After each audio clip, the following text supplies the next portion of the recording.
Corona വന്നു നമുക്കൊന്നും ഏറ്റില്ല. വേറെ എന്ത് പ്രശ്നം വന്നാലും നമുക്ക് പാല് സെയിലുണ്ട്. അതിലെ ഒരു വരുമാനം നമുക്ക് അവിടെ ചുരുങ്ങണില്ല. പൊടിയാണ്. അല്ലല്ല, ഞാനിപ്പോ ഇത് കുറച്ച് 2-3 മാസമായിട്ടുള്ളൂ ഇത് കൊടുത്താൽ മതി. ഇതാവുമ്പോ ഇവര് പാക്ക് ചെയ്യുന്നു, 10 മിനിറ്റ് കൊണ്ട് കടയിൽ കൊണ്ടുപോയി കൊടുക്കുന്നു, തിരിച്ചു വരും. ശനിയാഴ്ച വൈകുന്നേരം പൈസ തരും. വെറും 7000 രൂപയ്ക്ക് കറവ പശുവിനെ വാങ്ങിച്ച് പശു വളർത്തൽ ആരംഭിച്ച പ്രവാസിയായിരുന്നു ഒരിക്കനായിട്ട് നമ്മളിന്ന് കാണാൻ പോകുന്നത്. അപ്പൊ എടപ്പറമ്പ് ഫാംസിന്റെ പുതിയൊരു വീഡിയോയിലേക്ക് എല്ലാവർക്കും സ്വാഗതം. ഞാൻ സിനോബി. ഇന്ന് നമ്മൾ കാണാൻ പോകുന്ന കർഷകന് ഉണ്ടായിരുന്ന ജോലി നഷ്ടപ്പെട്ട് പിന്നീട് പൂർണ്ണമായി പശു വളർത്തലിലേക്ക് തിരിയുകയും പിന്നീട് പശു വളർത്തൽ ജീവിത മാർഗമാകുകയും ചെയ്തു. അപ്പൊ ഇദ്ദേഹത്തെ സംബന്ധിച്ച് പശു വളർത്തൽ വളരെ ലാഭകരമാണ്. എങ്ങനെയാണ് ഇദ്ദേഹം പശു വളർത്തൽ ലാഭകരമാക്കുന്നതാണ് ഇന്നത്തെ വീഡിയോ നമ്മൾ കാണാൻ പോകുന്നത്. അപ്പൊ വീഡിയോ എല്ലാവരും സ്കിപ്പ് ചെയ്യാതെ കാണാം. നമുക്ക് നേരെ വീഡിയോയിലേക്ക് പോവാം. ഇക്ക നമസ്കാരം. പേരെന്ന് പറയുക? മുഹമ്മദ്. സ്ഥലമാണ് ഇവിടെ? സ്ഥലം ഇത് മഞ്ഞപ്പെട്ടി, കുതിരപ്പറമ്പ്. ഇക്കിപ്പോ എത്ര പശുക്കളുണ്ട്? നമുക്കിപ്പോ 5 പശുക്കളുണ്ട്. ഓക്കെ, എന്തായാലും നമുക്ക് ഇക്കയുടെ പശുക്കളെ കാണാം. അപ്പൊ ഇതാണ്, ഇതിപ്പം നമ്മൾ തൊഴിലുറപ്പ് പദ്ധതിയിൽ നിന്ന് കിട്ടിയതല്ലേ ഈ തൊഴുത്ത്? ഇവിടെ 5 പശുക്കളാണല്ലോ. എത്ര പശു ശരിക്കും തുടങ്ങിയത്? ഞാൻ ഇവിടെ ഒരു പശുവായിട്ട് തുടങ്ങിയത്. Okay okay. ഇതിപ്പോ എത്ര കറവയുണ്ട്? ഇപ്പൊ ഇത് 3 എണ്ണം ശരിക്കും കറവുണ്ട്. ഒരു ചെനയാണ്. ഇവൾക്ക് എത്ര ലിറ്റർ പാലൊക്കെ ഉണ്ട്? ഇത് 10 ലിറ്റർ പാലുള്ള പശുവാ. ഇത് എങ്ങനെയാ എടുക്കുന്നത്? നമ്മള് നാട്ടിൽ നിന്നാണോ? എങ്ങനെയാ പശുവിനെ എടുക്കുന്ന നാട്ടിൽ തന്നെ കച്ചവടക്കാരിൽ നിന്ന് വാങ്ങുന്നത്. ഇതോ? ഇതെല്ലാം ഇവിടുന്ന് വാങ്ങിയതാ. അതെ അല്ലേ. എത്ര ലിറ്റർ പാലുണ്ട്? ഇതെല്ലാം 10 ലിറ്ററിന്റെ ഉണ്ട്. ഇപ്പൊ അതിനൊന്നും പാലില്ല, അതിപ്പോ ചൊനയിലാണ്. ഇത് 8 ലിറ്റർ പാലുണ്ട്. 10 ലിറ്റർ ഉണ്ടായതാണ്, അപ്പൊ അത് കുറഞ്ഞു വന്നുകൊണ്ടിരിക്കുന്നത്. ഈ കാണുന്ന 2 കുട്ടിയോ? ഇത് ഇതുങ്ങളുടെയാണ്. നിങ്ങളുടെയാണ്? ആ ചുമന്നത് ഇതിന്റെയാണോ? മറ്റേ അത് അതിൽ പറഞ്ഞില്ല. എത്ര മാസമായി? അത് 3 മാസമായിട്ടുണ്ട്. ഇപ്പൊ ശരിക്കും ഇവിടെ കുട്ടികളെ നിർത്തുന്നുണ്ടോ? ഇവിടെ അതിനെ നിർത്തും, ഈ പെൺകുട്ടികളെ നിർത്തും, ആൺകുട്ടികളെ കൊടുക്കും. അപ്പൊ ഇക്ക പ്രവാസിയായിരുന്നല്ലേ? പ്രവാസിയായിരുന്നു. 10 വർഷം റിയാദിലുണ്ടായിരുന്നു. അപ്പൊ അവിടുന്ന് ജോലി നഷ്ടപ്പെട്ടിട്ടാണ് ഞാൻ നിർത്തി പോകുന്നതാണ്. പിന്നെ എന്തുകൊണ്ട് ശരിക്കും ഈ പശു വളർത്തൽ തിരഞ്ഞെടുക്കാൻ കാരണം? നമുക്ക് ഇവിടേക്ക് ആകുമ്പോ ഈ ഏരിയയിലേക്ക് അല്ല, ഞാൻ ഇത് തിരഞ്ഞെടുത്തല്ല, ഇത് നമ്മളെ ഇതിലോട്ട് എത്തിച്ചാണ് ശരിക്കും പറഞ്ഞത്. അതായത് സ്റ്റാർട്ടിങ് എന്ന് പറഞ്ഞാൽ ഇവിടെ നമുക്ക് വാപ്പം ഉണ്ടായ സമയത്ത് ജ്യേഷ്ഠനാർന്ന് പാല് തന്നുകൊണ്ടിരുന്നത്. ഒരു സമയത്ത് ജ്യേഷ്ഠനാഥ് നിർത്തി, ആ പരിപാടി ഇനി പറ്റില്ല, അതുകൊണ്ട് പാല് വേറെ വാങ്ങിക്കാൻ പറഞ്ഞു. അങ്ങനെ ഞാനിവിടെ പുറത്ത് അന്വേഷിക്കുമ്പോൾ പാലില്ല. അപ്പം ഞാൻ ഡ്രൈവറായതുകൊണ്ട് ഞാൻ രാവിലെ പോയി, ചിലപ്പോൾ രാത്രി വരില്ല, ചിലപ്പോൾ പിറ്റേന്ന് രാവിലെ ആയിരിക്കും വരുന്നത്. അപ്പം ഞാൻ വിട്ടിട്ട് വരാറ് വളരെ കുറവാണ്. ഓട്ടോ ഇല്ലെങ്കിൽ മാത്രമേ ഇങ്ങോട്ട് വരുന്നത്. ഓട്ടോ ഇല്ലെങ്കിൽ നമ്മളിങ്ങനെ പോയിക്കൊണ്ടിരിക്കും. അങ്ങനെയൊക്കെ സമയത്ത് ഇവിടെ പാപ്പാക്കും കുട്ടികൾക്കും പാലിന് ബുദ്ധിമുട്ടായി കഴിഞ്ഞ് കഴിഞ്ഞപ്പോൾ നമ്മളൊരു കൂട്ടുകാരുടെ അടുത്ത് പറഞ്ഞു, ഇങ്ങനെ ഒരു പശു വേണമല്ലോ വീട്ടിൽ വളർത്താൻ. അന്ന് എനിക്ക് തൊഴുത്തൊന്നുമില്ല.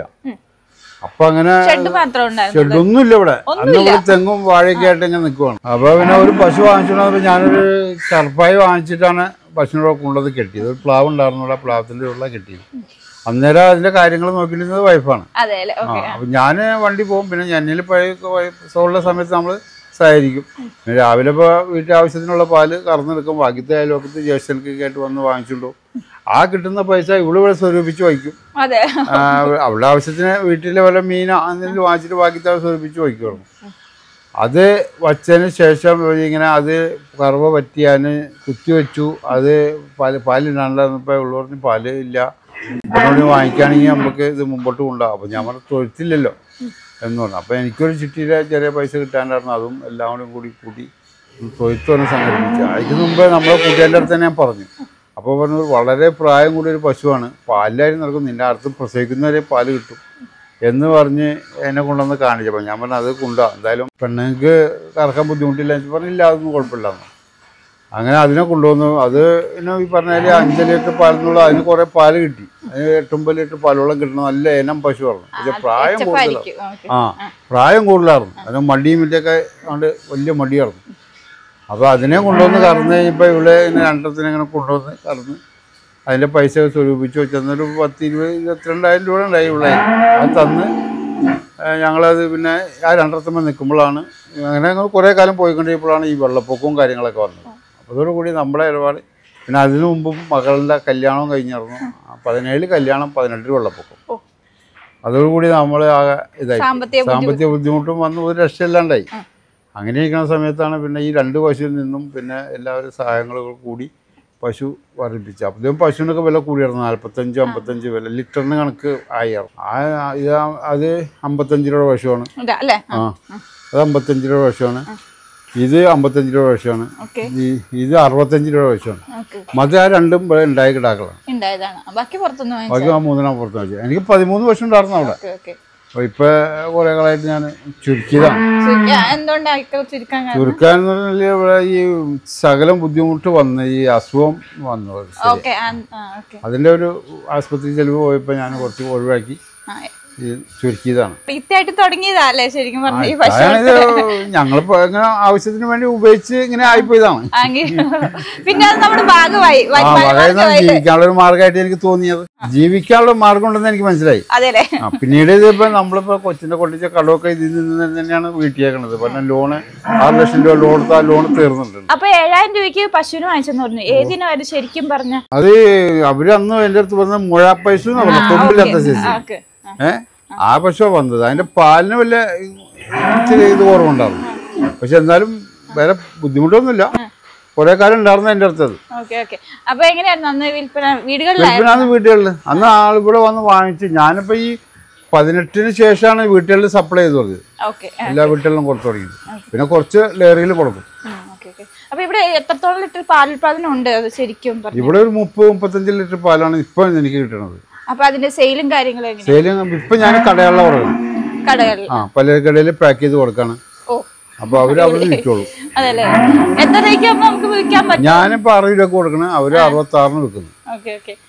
മറ്റേ തൈര് മോരൊക്കെ വെക്കുന്നുണ്ടോ? മോരുണ്ട്. മോര് അത് വൈഫായിട്ടുള്ള ഒരു ഇതാണ്.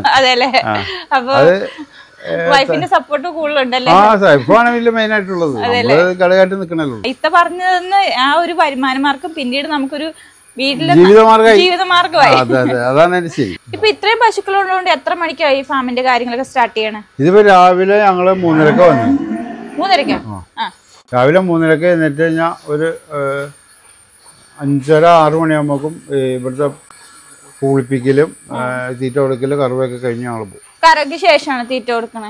കറുവ കഴിഞ്ഞിട്ട് തീറ്റ എടുത്തു വെച്ചേക്കും.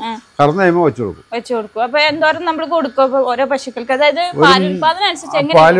പാലുള്ളതിന് ഒരു 4 കിലോ വെച്ച് കൊടുക്കും. അല്ലാത്തതിന് പാല് കുറഞ്ഞ ഇടക്കാരൊക്കെ ആണെങ്കിൽ ഒരു 2.5 കിലോ 3 കിലോ ആ തോതിനെ കൊടുക്കണം. പെല്ലറ്റ് പിന്നെ പൊടുത്തവിടും അല്ലേ? പൊടുത്തവിടും. ചേട്ടാ ശരിക്കും റൂമിലിരിപ്പുണ്ട്. എന്തായാലും നമുക്ക് കാണാം കേട്ടോ. അപ്പൊ ഇത് തീറ്റ വെക്കണ സ്ഥലമാണ്. ഇത് തീറ്റ വയ്ക്കുന്ന സ്ഥലമാണ്. നന്ദിനിയുടെ നന്ദിനി കാലിത്തീറ്റ അല്ലേ? ഇതാണ് തീറ്റ. പൊടിയാണ്. ഇതിപ്പോ പശു വളർത്തി തുടങ്ങിയപ്പോ തൊട്ട് ഇത് കൊടുക്കാൻ? അല്ലല്ല, ഞാനിപ്പോ ഇത് കുറച്ച് 2-3 മാസമായിട്ടുള്ള ഇത് കൊടുത്താൽ മതി. അതിന് മുമ്പേ ഞാൻ ഈ കേരള ഫീൽഡ് എലൈറ്റിന്റെ ആണ് കൊടുത്തോണ്ടിരുന്നത്. ഇത് കൊടുത്തിട്ട് എങ്ങനെയുണ്ട്? ഇത് തരക്കേടില്ല. പശുവിന് തടി കൊണ്ടും ഉണ്ട്, പാല് കുറവില്ല. എത്ര റേറ്റ് വരുന്നത്? ഇത് 50 കിലോ. 50 കിലോയുടെ MRP എത്ര? 1350 രൂപ. ഈ തീറ്റയിലേക്ക് മാറാനുള്ള കാരണം എന്താ? മാറാൻ അത് ഇടയ്ക്ക് അത് കേട് വരുന്നുണ്ടായിരുന്നു. അതിൽ ഉണക്ക് കുറവ്, പൂത്തായിട്ട് 1-2 ചാക്കിൻ്റെ പൂത്ത് പോയി. അപ്പം ഞാനത് തിരിച്ചു വന്ന് കൊടുക്കാനുള്ള ബുദ്ധിമുട്ടുണ്ട്. അപ്പം ഞാൻ അവിടെ കടയിൽ ചോദിച്ചപ്പോൾ ഇത് എല്ലാവരും കൊണ്ടുപോകുന്നുണ്ട്, ഇത് കൊണ്ടുപോയി നോക്കാൻ പറഞ്ഞു. അങ്ങനെ ഇത് കുറേശ്ശെ കൊടുത്തു. ഇപ്പോൾ പശു നന്നായിട്ട് തിന്നുന്നുണ്ട്. പിന്നെ ഇത് കർണാടകയിൽ നിന്നാണ് വന്നതാണെന്നാണ് ആ കടക്കാരൻ പറഞ്ഞത്. പക്ഷെ ഇതിൽ ഒറിജിനൽ ചോളത്തിൻ്റെയും കമ്പത്തിൻ്റെ ഒക്കെ ഒറിജിനലാണ്.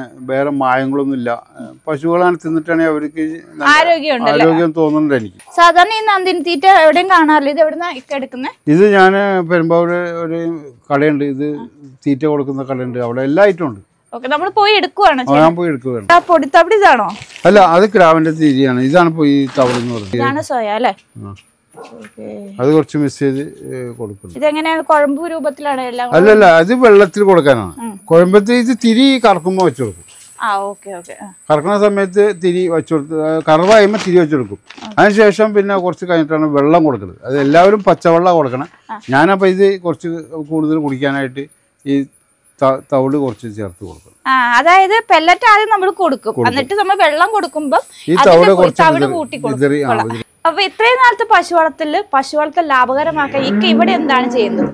ഇവിടെ ഇപ്പൊ നമ്മള് പണിക്കാശ് നമുക്ക് കിട്ടണുള്ളൂ. എന്റെ വൈഫിനും പണിക്കാശാണ് ഈ കിട്ടുന്നത്. വേറെ പുറത്തുനിന്ന് ആളെ വെച്ചാൽ എനിക്ക് തോന്നണില്ല ഇത് ലാഭത്തിൽ വരുമെന്ന് തോന്നണില്ല. അങ്ങനെ രണ്ടാളുള്ള അധ്വാനം പൈസ നമുക്ക് കിട്ടുന്നുണ്ട്. അപ്പൊ ചിലവും നടക്കുന്നുണ്ട്, ചിട്ടി പൈസയും ലോണും എല്ലാം അടിഞ്ഞു പോകുന്നുണ്ട്. പ്രശ്നമൊന്നുമില്ല. അതായത് സ്വന്തമായിട്ട് ചെയ്യണം അല്ലേ?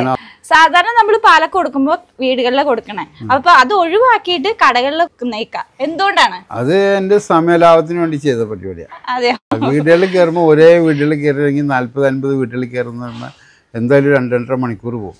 ഇതാവുമ്പോൾ ഇവര് പാക്ക് ചെയ്യുന്നു, 10 മിനിറ്റ് കൊണ്ട് കടയിൽ കൊണ്ടുപോയി കൊടുക്കുന്നു, തിരിച്ചു വരുന്നു. ശനിയാഴ്ച വൈകുന്നേരം പൈസ തരുന്നു. അപ്പോൾ നമുക്ക് തീറ്റ മേടിക്കാനും പൈസ കിട്ടും. മറ്റേത് മാസങ്ങളോളം കാത്തിരിക്കാൻ വേണം. പിന്നെ ചില ദിവസങ്ങളിൽ അവർ വീട്ടിൽ പോകുമ്പോൾ പാല് വേണ്ടെന്ന് പറയില്ല, പിന്നെ അത് പിറ്റേന്ന് കേടുവരുന്നു. അങ്ങനെ ചില ചെറിയ ഇതൊക്കെ ഉണ്ടായിരുന്നു. അതിൻ്റെ പേരിൽ പിന്നെ ഈ സമയലാഭമാണ് ഞാൻ കൂടുതൽ ഉദ്ദേശിച്ചത്. പിന്നെ അവരും എല്ലാവരും കടയിൽ നിന്ന് വാങ്ങണം എല്ലാ സാധനങ്ങളും. അപ്പൊ നമുക്ക് അങ്ങോട്ടേക്ക് കൊടുത്താൽ മതി, അവര് വിറ്റോളും, നമുക്ക് നമ്മുടെ പൈസ ശനിയാഴ്ച കിട്ടും. അപ്പൊ ഇത്തരത്തിൽ കടയുമായിട്ട് എങ്ങനെ ബന്ധം ഉണ്ടാക്കി എടുത്തത്? ഞാൻ കടകളിൽ കയറി ചോദിച്ചു, 10 പാക്കേജ് തന്നാൽ നിങ്ങൾക്ക് വിറ്റാൻ പറ്റുമോ, എനിക്ക് ഇത്ര റേറ്റ് തന്നെ, നിങ്ങൾക്ക് എന്ത് ലാഭം കിട്ടിയാൽ നിങ്ങൾ മറിച്ച് വിൽക്കാൻ പറ്റുമെന്ന് ചോദിച്ചപ്പോൾ അവർ പറഞ്ഞു സാധാരണ മിൽമയുടെ പാലൊക്കെ പോകണ്ടല്ലോ, മിൽമ വേറെ എറണാട് അങ്ങനെ പല പാലുകൾ പാക്കറ്റുകളും വരുന്നുണ്ട്, അതിൻ്റെ കൂടുതൽ എൻ്റെ ഒരു 10 പാക്കറ്റ് വിൽക്കുകയാണെങ്കിൽ എനിക്കൊരു ഉപകാരമാണെന്ന് പറഞ്ഞപ്പോൾ അവരോട് വച്ച് നോക്കാൻ പറഞ്ഞു. അപ്പോൾ നമുക്ക് മാർക്കറ്റ് കിട്ടി, അതിന് ജനങ്ങൾ കൊണ്ടുപോകാൻ തുടങ്ങി. അപ്പോൾ 2 നേരം നമ്മുടെ ഫ്രഷ് പാലാണ് ചെല്ലണത്.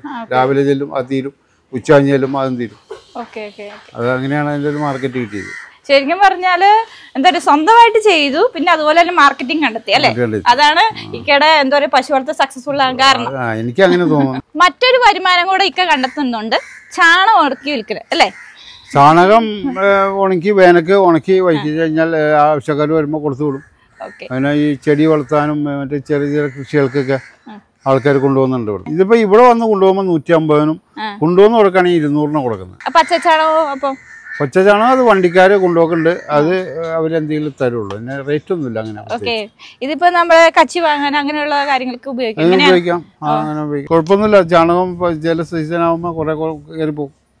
കഴിഞ്ഞ ദിവസം ഒരു 30 ആക്കി കയറ്റി വിട്ടു. നമ്മളിപ്പോ എങ്ങനെയാ ഇതിന്റെ മാർക്കറ്റ് കണ്ടെത്തിയ? ശരിക്കും പറഞ്ഞു ഇവിടെ ആൾക്കാരുണ്ടെന്ന് അറിഞ്ഞു വന്ന എങ്ങനെയാണ്? അല്ല, ഇങ്ങനെ വന്ന് ചോദിച്ചപ്പോ ഞാൻ ഇങ്ങനെ തരാമെന്ന് പറഞ്ഞു. അപ്പൊ ഞാൻ പറഞ്ഞു എനിക്ക് ഇങ്ങനെ കിട്ടണമെന്ന് പറഞ്ഞപ്പോ അവര് ആ ശരിയെന്ന് പറഞ്ഞു. അപ്പൊ ഇവിടെ വണ്ടിയായിട്ട് വരാണെങ്കിൽ 150 രൂപ ഒരു ചാക്ക് കൊടുത്തോളൂ. അപ്പൊ ഉണക്ക ചാണകത്തിന് ശരിക്കും ഡിമാൻഡ് ഉണ്ടല്ലേ? ഞാനുണ്ട്, ചെടി വിൽക്കുന്ന സ്ഥലമുണ്ട്. അപ്പോൾ അവിടെ ഈ ദൂരെ നിന്നൊക്കെ ഉള്ളതിൽ കച്ചവടം വരുമ്പോൾ അവരും നമുക്കൊരു സപ്പോർട്ടാണ്. ഇവിടെ ഒരിടത്ത് കൊടുക്കാറുണ്ട്. കഴിഞ്ഞ 7 വർഷമായിട്ട് ഇക്ക പശു വളർത്താൻ തുടങ്ങി. അപ്പൊ പശു വളർത്തിയിട്ട് ഇക്കയ്ക്ക് എന്താണ് ഗുണമായിട്ട് തോന്നിയത്? നമുക്ക് ഇപ്പൊ ഒരു പ്രശ്നങ്ങളുമില്ല, സാമ്പത്തികമായിട്ട് ഒരു ഞെരുക്കങ്ങളും വരില്ല. കൊറോണ വന്നു, നമുക്കൊന്നും ഏറ്റില്ല. വേറെ എന്ത് പ്രശ്നം വന്നാലും നമുക്ക് പാല് സെയിലുണ്ട്. നമുക്കിപ്പോ അതിലെ ഒരു വരുമാനം നമുക്കവിടെ ചുരുങ്ങണില്ല. ഹർത്താൽ വന്ന് ഏക്കൂല, കൊറോണ വന്നിട്ട് ഏറ്റില്ല. ഇതെല്ലാ സമയത്തും നമുക്ക് ഇതിനിപ്പോ ആർക്കും വേണ്ടെങ്കിലും നമുക്ക് പാല് കറന്നേ പറ്റൂ. ആ പാല് കറന്ന് നമുക്ക് ആർക്കും വേണമെങ്കിൽ ഇപ്പോൾ തൈരാക്കി വെച്ചാലും നമുക്കത് പൈസ നമ്മൾ 365 ദിവസവും ഒരു വർഷത്തിൽ 365 ദിവസവും നമുക്ക് വരുമാനം നിൽക്കൂല, ചലിക്കൂല. പൈസ ഉണ്ടാവും, നമ്മുടെ എല്ലാ കാര്യങ്ങളും നടക്കും. കാരണം ഇപ്പോൾ ഒരു ഹർത്താൽ വന്നാൽ വണ്ടിക്കാണെങ്കിൽ ഓട്ടം ഉണ്ടാവില്ല, അന്ന് ചിലവ് കൂടുതലായിരിക്കും. അന്ന് ഇച്ചിരി സ്പെഷ്യലായിട്ട് മീന ഇറച്ചിയൊക്കെ വാങ്ങിച്ച് കഴിച്ചാൽ അന്ന് നമുക്ക് ചിലവ് കൂടുതലായിരിക്കും. ഇതെന്ന് പറഞ്ഞാൽ അങ്ങനെ പ്രശ്നം വന്നില്ല. എന്ന് വേണമെങ്കിലും ഇറച്ചി മീനും മേടിക്കാം, കാരണം വരുമാനം ചുരുങ്ങില്ല. നമുക്കൊരു 800-900 രൂപ കിട്ടുന്നുണ്ടെങ്കിൽ അത് 365 ദിവസം കിട്ടും. തൊഴുത്ത് പണിത ചെറിയൊരു തൊഴുത്ത് ഞാൻ പണിതിരുന്നു. അതിനുശേഷം ഈ പരിപാടി ഒന്ന് വലുതാക്കണമെന്ന് ഞങ്ങൾ തീരുമാനം എടുത്തപ്പോൾ ഞങ്ങൾ തൊഴുത്ത് പണിയാൻ വേണ്ടി ഇങ്ങനെ ആലോചിച്ചപ്പോഴാണ് ഞാൻ മെമ്പറുടെ അടുത്ത് ലോണിന് വേണ്ടി വല്ല രക്ഷയുണ്ടോ ചോദിച്ചപ്പോഴാണ് മെമ്പർ പറഞ്ഞത് ഇങ്ങനെ മഹാത്മാഗാന്ധിയുടെ ഒരു പദ്ധതി പ്രധാനമന്ത്രിയുടെ ഒരു ഇതുണ്ട്, ഞാനൊന്ന് അന്വേഷിക്കട്ടെ എന്ന് പറഞ്ഞു. മുപ്പരത് പറയുകയും അത് നമ്മുടെ അടുത്ത് അതിൻ്റെ പേപ്പർ ഭാഗം ശരിയാക്കാൻ പറയുകയും അത് പാസ്സാക്കി തരുകയും ചെയ്തു. അതിനാണ് ഈ ഇത് വലിയത് ആയത്. അന്ന് എത്ര രൂപയ്ക്ക് നമുക്കത് കിട്ടിയത് ശരിക്കും? അതന്ന് 60,000 രൂപയോളം എനിക്ക് അത് പല ഗഡുക്കളായിട്ട് ഓരോ ഘട്ടം ഘട്ടമായിട്ട് കിട്ടിയിട്ടുണ്ട്. അതായത് നമ്മൾ പണിത് കുറച്ച് കാണിക്കണം, എന്നിട്ട് അവർ വന്ന് നോക്കി സ്ഥലം കണ്ടു, പിന്നെ ഞങ്ങൾ തറകെട്ടി, പിന്നെ അതിന്റെ മുകളിൽ അങ്ങനെ ഗഡുക്കളായിട്ട് പൈസ തരുമായിരുന്നു. അങ്ങനെയാണ് പണിതത്. ഒറ്റയടിക്ക് തൊട്ടിക്കൊണ്ട് പൈസ ചെലവാക്കിയില്ല അല്ലെ? കുറച്ച് അത് പണിയനുസരിച്ച് നമ്മള് ബില്ല് കൊടുക്കുമ്പോ അനുസരിച്ച് പൈസ ബാങ്കിൽ വരുവായിരുന്നു. എന്താണ് ഭാവി പ്ലാൻ? ഭാവി പ്ലാൻ എന്ന് പറഞ്ഞാൽ ഇനിയിപ്പോ ഇതിങ്ങനെ പോകുള്ളൂ. ഇനിയിപ്പോ ഇത് എനിക്ക് കറക്കാൻ ഒരു മെഷീൻ വാങ്ങിച്ചിട്ട് പശുക്കളെ കൂട്ടിയെ കൊള്ളാന്നൊരു അഭിപ്രായം ഉണ്ട്. അതിനെപ്പറ്റി ഇങ്ങനെ ആലോചിച്ചിട്ട് ഇപ്പൊ പ്രഷർ വാഷർ ഉപയോഗിക്കുന്നുണ്ടല്ലേ? അത് കഴുകാൻ അത് വർഷത്തില് വെള്ളം മഴയും ഈ വെള്ളം കൂടി കൂടുമ്പോൾ ഒത്തിരി പാടത്ത് കപ്പയിലോട്ടൊക്കെ വെള്ളം ഒത്തിരി പോകില്ല. വേനക്ക് വെള്ളം പ്രശ്നമല്ല, തെങ്ങിനൊക്കെ ആവശ്യമാണ്. വർഷത്തില് വെള്ളം ആവശ്യമില്ല. അപ്പോൾ അതിൻ്റെ പേരിൽ വെള്ളം ചുരുക്കാനായിട്ട് പിന്നെ നമുക്ക് കഴുകാനും എളുപ്പമാണ്, സമയം എളുപ്പമാണ്, എല്ലാം കൊണ്ടും ഒരു ഗുണമാണത്. അപ്പൊ ഇത്രയും സമയം നമ്മൾ കണ്ടുകൊണ്ടിരുന്ന മുഹമ്മദിക്ക് 5 പശുക്കളെ വെച്ചുകൊണ്ട് എങ്ങനെയാണ് ലാഭകരമായി മുന്നോട്ട് കൊണ്ടുവന്നതാണ്. അപ്പൊ ഇതോടെ ഞങ്ങളുടെ വീഡിയോ വൈൻഡപ്പ് ചെയ്യാണ്. ഞങ്ങളുടെ വീഡിയോ നിങ്ങൾക്ക് ഇഷ്ടപ്പെട്ടാൽ ലൈക്ക് ചെയ്യുക, അതുപോലെ ചാനൽ ഫോളോ ചെയ്യാൻ മറക്കരുത്. അടുത്ത നല്ലൊരു കാർഷിക വീഡിയോ ഞങ്ങൾ വരുന്നതാണ്. അതുവരെ നമസ്കാരം.